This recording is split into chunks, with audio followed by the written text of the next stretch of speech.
Welcome in, ladies and gentlemen. Coach's Corner with Valley Christian's very own Mr. Aaron Agresta, the defensive coordinator of the Valley Christian Eagles. Big win over East Palestine. That was a big matchup. I mean, marquee matchup. You talk about main events. That was it. What do you take away defensively from a game like that? Obviously, there's a lot of offense in that game. Defensively, when you're looking at tape, what are you trying to break down? Yeah, I'm not used to, giving up that many yards and points, so it was a little disappointing on the defensive end, but, I think we came out the right way. We knew it was a big game. Credit to East Palestine. They have a tremendous offensive line. I haven't really seen a line that big. Yeah. And that, veteran in a while, except maybe United or, Southern or someone like that. But they were big. I mean, they were big, and Six is a big dude. And, even after the game, talking to those guys, I have a lot more respect for them now. After playing them, they've got a good team, and they can win a lot of games in this league as well, and I think they will. So I'm glad we came out the right way. We got those couple stops to start the game, and that was it. It was kind of like offense after that. But I think what we did well, if you can say we did anything well, later from the second quarter on, is when they did drive, we made them drive. Yep. It wasn't big plays, or fast scoring. You know what I mean?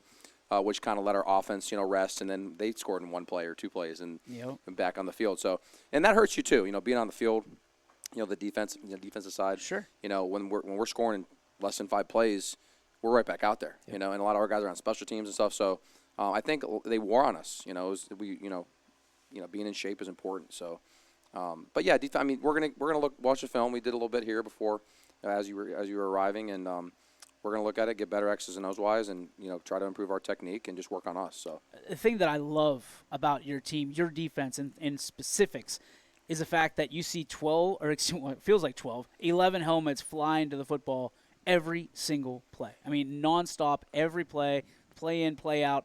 How do you get them motivated like that to just be heat-seeking missiles to that pigskin? Yeah, well, Coach Hake is a tremendous motivator.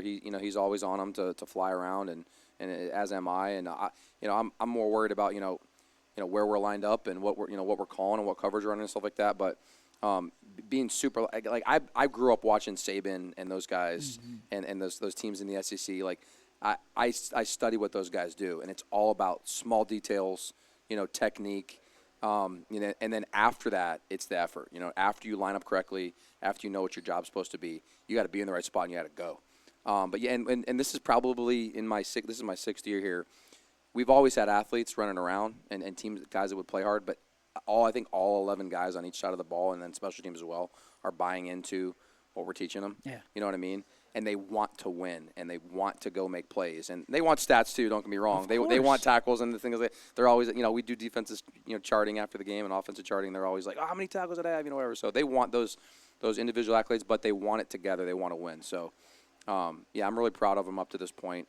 We have a lot of team camaraderie, a lot of team chemistry that we're building, and the guys want to play and they want to work hard. So. I think one of the most admirable traits that you have, that I admire the most, is most defensive coordinators, they'll sit there and all they care about is their defense. They could care less about the offense. They want to know them. They don't want to touch them. You care about your kids, whether they're offense or defense. Why is that so important? Well, I'm in the school with them, so, and some of these guys I've known since they were in 7th or 8th grade.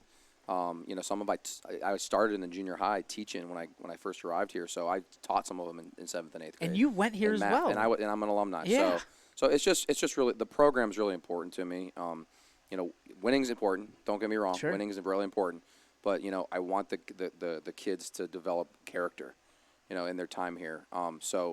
Being on them and high-fiving them and speaking into their lives and stuff like that in a positive way, but also sometimes they need a kick in the butt too. Yeah.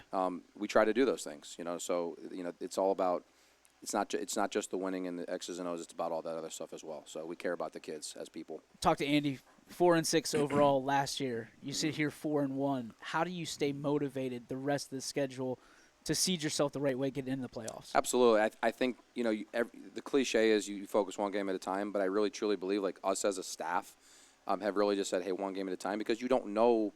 You want to, at the beginning of the year, you kind of look at it and say, oh, yeah, well, we could lose this one and this one, but we're going to win these ones. But you really don't know until you get into it. And there's teams that improve and there's teams that lose guys. So I think that's kind of what's happened in this league. Some teams have lost some guys. Some teams have gotten better and improved. East Palestine is one of those teams. I think Wells was one of those teams, Yep. you know, that's improved. You know, Lisbon's lost some guys, but they're still playing hard. So you just never know, and you can't say, oh, yeah, we got this one, or, you know, or this one's going to be tough. You got to kind of know what you're dealing with from an X's and O's standpoint, but then prepare all of them the same. And I think we've done that. I think the kids, and I think the Brookfield game was really big for us because we knew Malvern was going to be tough. We had never played them before. They're a really good program. I don't think they've lost, you know, more than 2 games in the last decade or 5 years or something. But so we knew it was going to be tough.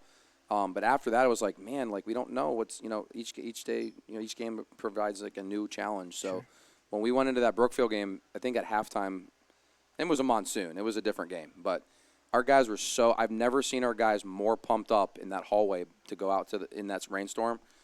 It's 6 years. That's the most pumped I've ever seen them. Yeah. I mean, they were going nuts, and there was a couple Brookfield administrators standing in the hallway, and they didn't know what to think. You know what I mean?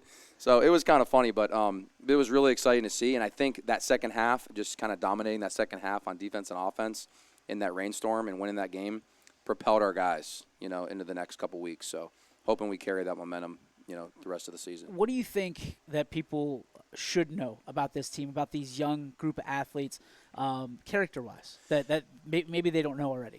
Yeah, I mean, it almost seems like, you know, there's stereotypes that you know get tossed around with a lot of different teams for a lot of different reasons, and that's happened with us in the past. It's happened with, you know, it's happened with referees, it's happened with fans, it's happened with, you know, cheerleaders and things like that.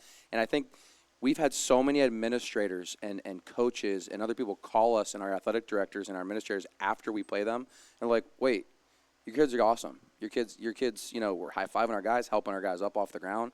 And that's what coaches teaching them all the time. Hey, knock somebody really hard onto the ground and then pick them back up when the whistle blows. Yep. You know what I mean? So we, you know, Brookfield was another big game for that. We told the kids from the beginning, hey, they're going to try to get you to get personal fouls. They're going to do some extra chippy stuff after the whistle.